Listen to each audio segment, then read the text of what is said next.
Bonjour, bonjour mes amis, bonjour mes amis. Oh, aujourd'hui, nous avons voir les signes de danger. Les signes de danger, c'est qu'on a utilisé la chaussée. Ceux qui utilisent la chaussée. Le premier indique prochain virage à droite. Prochain virage à droite. Second signe, prochain virage à gauche. Un autre signe, succession de virages de le premier est à droite. Succession de signes de le premier et de le premier. Succession de virages de le premier est à droite. Soyez vigilants heureusement de la courbe à la visibilité du tournant et à son virage. La visibilité du tournant à son virage. Et notre succession de virages de le premier est à gauche. C'est comme les autres, on a dit, soyez vigilants heureusement de la courbe à la visibilité du tournant et à sa longueur. Parce que le courbe, il y a le courbe, n'est pas visible ce qui trouvait arrière avant.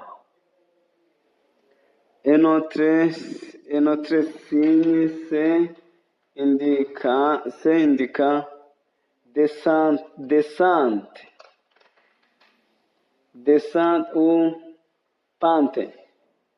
Pente périlleuse avec une descente.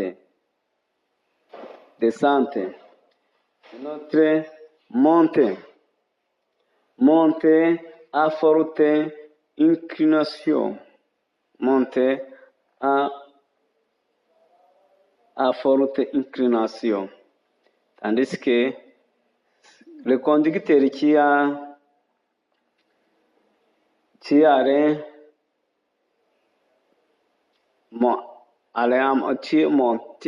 le conducteur qui monte, ce qu'on a fait, on a diminué la vitesse.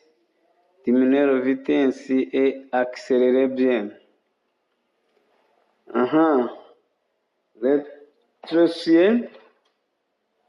Le chaussée rétrécié par la droite et à gauche.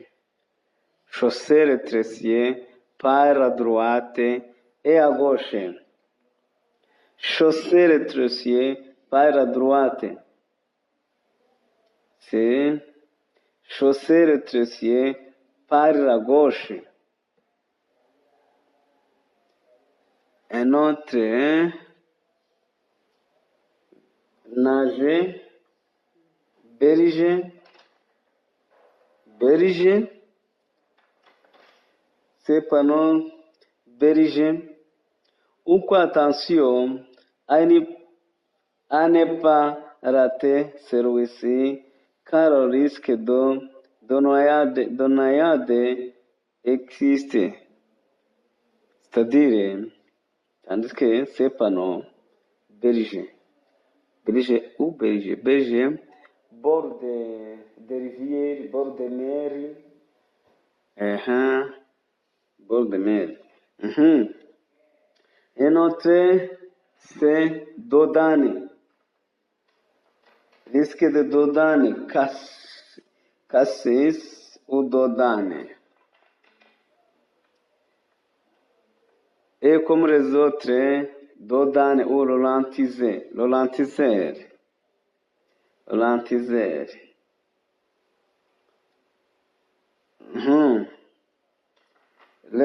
C'est le signe indiquant chaussée glissante.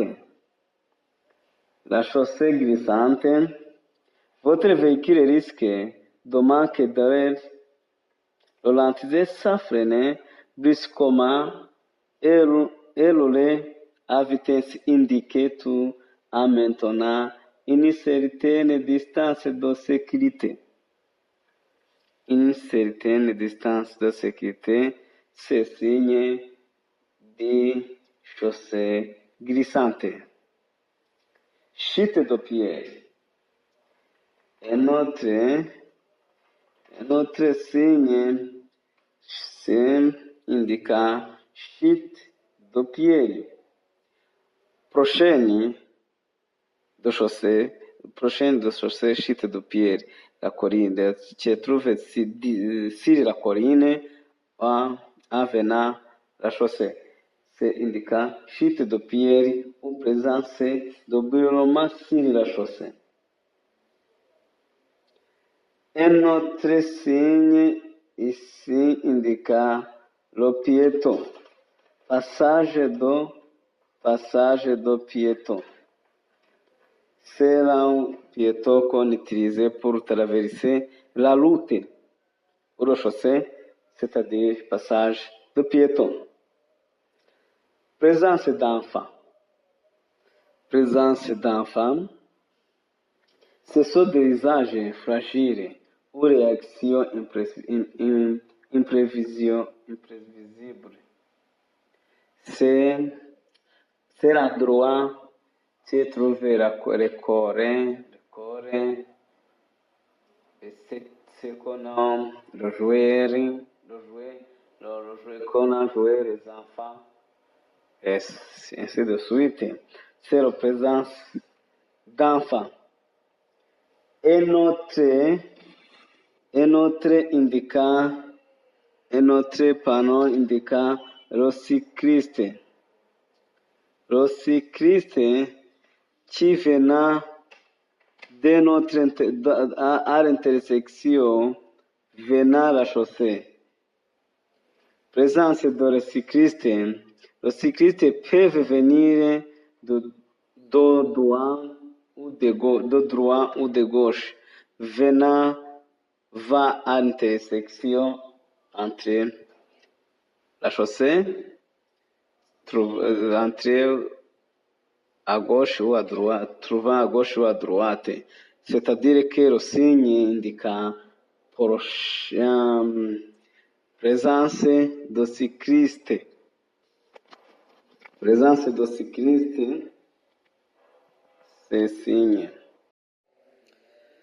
Un autre signe indiquant le passage des animaux domestiques. Le passage des animaux domestiques,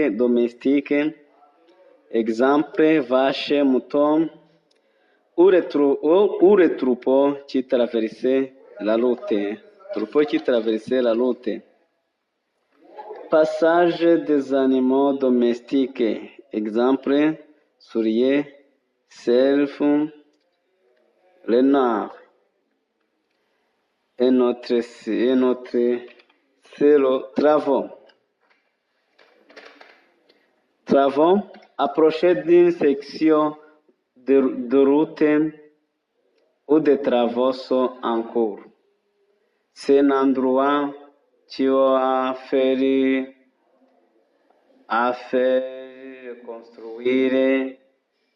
reconstruire quelconque.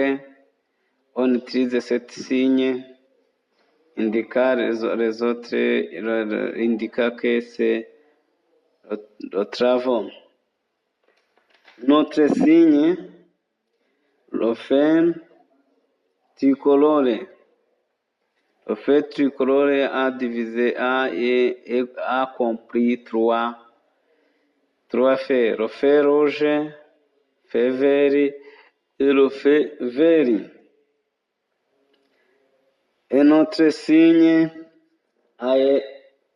aérien, de danger aérien, ou ce signe indiquant aérodrome. Approcher du passage où la route risque d'être survolée à basse altitude par des aéronefs. Un autre signe indiquant va laterali,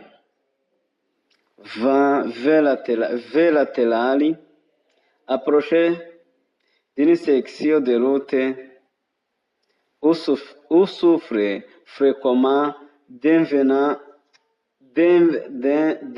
latéral violet.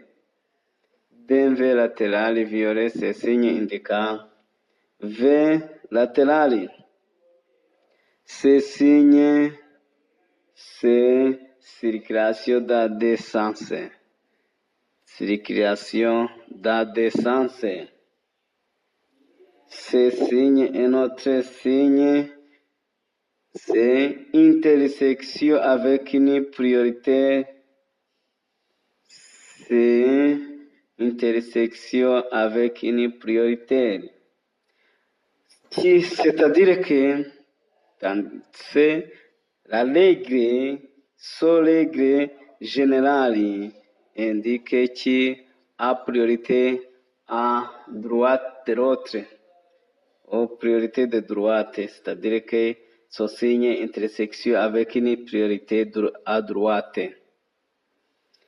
Ça, c'est un signe, cet signe indiquant le danger. Indiquant danger. Approcher d'un danger non autrement défini. Danger non autrement défini. Signe barrière à fonctionnement manuel. Barrière à fonctionnement manuel. Passage à niveau sans barrière ni demi-barrière. Passage à niveau sans barrière ni demi-barrière. Carrefour. Ce signe indiquant carrefour ou sens giratoire. Approcher d'une intersection à sens giratoire obligatoire. Approcher un carrefour. Ce signe indiquant son giratoire.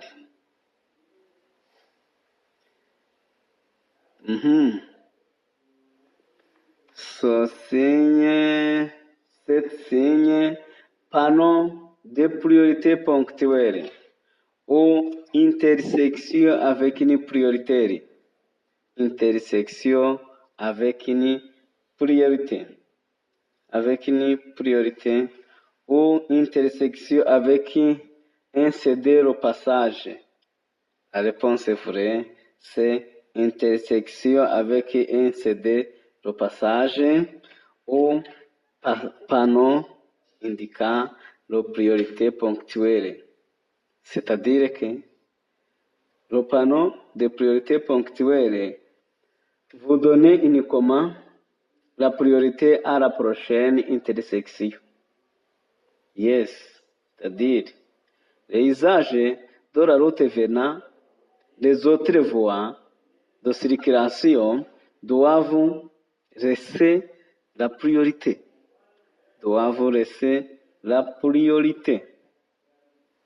Merci beaucoup.